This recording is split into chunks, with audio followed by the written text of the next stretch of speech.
Pinagsasaksak habang pauwi galing sa eskwelahan ang isang batang 10 taong gulang sa Rizal.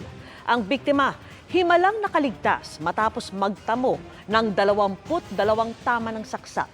Nahuli kamyan sa pagtutok ni EJ Gomez, exclusive. Sa kuha ng CCTV, kita ang babaeng iyan na tila nakatambay sa Adhica Street sa Barangay Dolores, Taytay, Rizal, mag-aalas 11 ng umaga kahapon. Naglakad-lakad ang babae, umupo sa likod ng nakaparadang tricycle at saka bumalik sa inuupuan niya sa gilid ng kalsada. At nang dumaan ang isang batang lalaki, sinaksak niya ang bata sa likod. Sa ikatlong beses na saksak ay napahiga na ang biktima. May puntong saglit na huminto ang 18 anyos na sospek, tumingin sa paligid at saka dumali ng isa pang saksak sa bata. Tumayo at naglakad ang sospek at itinuro sa mga taong nakakita ang batang kanyang pinagsasaksak. Ang babaeng kitang tumakbo at bumuhat sa bata ay ang kanyang ina. Ayon sa pulisya, nagtamo ng 22 saksak ang biktima na kinilalang si Archie, 10 taong gulang. Bigla na lang nanaksak itong suspect sa isang walang kalaban-labang biktima. Using a bladed weapon, no? More or less 6 inches in length. Kwento ng ama ng biktima, pauwi na galing eskwela ang anak nang maganap ang krimen. Sobrang galit po. Blanco po isip ko.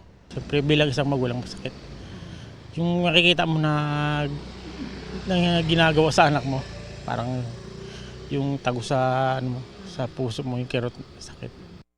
Himala na lang daw na nakaligtas ang bata na ngayon ay nagpapagaling sa Rizal Provincial Hospital System sa Taytay. Dalawa po dito sa magkabila kanan at saka kaliwa, balikat. Tapos ito balik po itong kaliwa niya dahil dinaganan po, sabay sinasaksak siya. Base sa inisyal na investigasyon ng pulisya, Masasabi natin parang wala siya sa sarili, no? And nung ini-interview siya ng aming investigator, ay paiba-iba yung sinasabi at hindi klaro.